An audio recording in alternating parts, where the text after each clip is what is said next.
सरकारची जबाबदारी आहे। सरकारने त्यांची फसवणूक केली असेल म्हणून जरांगे बोलतायत। अर्थसंकल्पीय अधिवेशनाला उद्यापासून सुरुवात होत आहे आणि आज असलेल्या चहापानावर सत्ताधाऱ्यांच्या चहापानावर विरोधकांनी बहिष्कार टाकलेला आहे। नेमकी यामागची कारणं काय आहेत यावर बोलण्यासाठी माझ्यासोबत शिवसेनेचे फायरब्रँड नेते सुनील प्रभूजी आहेत। प्रभू साहेब, आज सत्ताधाऱ्यांच्या चहापानावर आपण बहिष्कार टाकलेला आहे। राज्यात अनेक प्रश्न उपस्थित आपण या ठिकाणी केल्याचं पाहायला मिळत आहेत, काय सांगाल?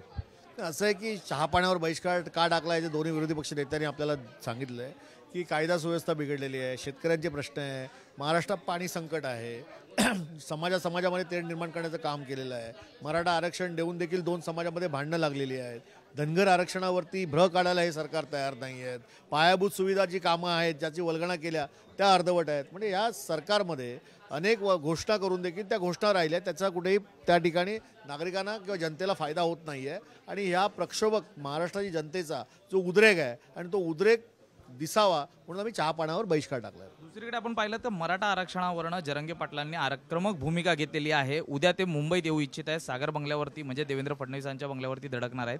अनेक गंभीर आरोप देवेंद्र फडणवीसांवर केलेले आहेत। सरकारची आणि सरकारने याबाबत चर्चा करून निर्णय घ्यायला हवा।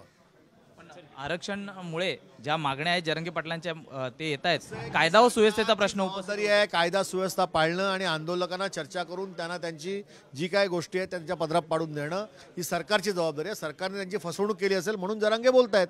दुसरीकडे गोखले पुलाचा जो प्रश्न आदित्य ठाकरेंनी उपस्थित केलेला आहे, उद्या किंवा परवा सरकार त्याचं उद्घाटन करू इच्छित आहे।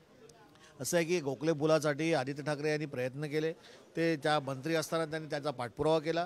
तिकडचे आमचे खासदार अरविंद सावंत हे देखील त्याच्यामध्ये सहभागी होते आणि त्यामुळे आता असं आहे की त्याचं उद्घाटन होतं आहे आणि ज्याचं सरकार आहे ते श्रेय घेत आहे। अनेक उद्घाटनांसाठी मोदी हे देखील लवकरच महाराष्ट्रात येत आहेत, मुंबईत येत आहेत। त्याकडे कसं पाहता, ही कामं जी आहेत ती आपल्या सत्तेमध्ये पूर्ण झाल्याचं काय? मुंबई महानगरपालिकेच्या अर्थसंकल्पातून ही कामं झाली, पण निवडणूक आल्यानंतर अशा गोष्टी होत असतात।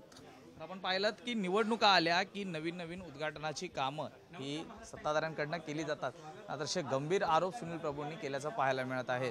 रोहित शिगवणसह मी सूरज सावंत, साम टीव्ही न्यूज, मुंबई।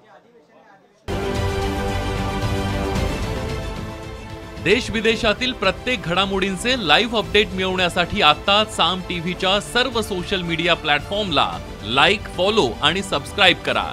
तसंच सर्व नोटिफिकेशनसाठी बेल आयकॉन प्रेस करायला विसरू नका।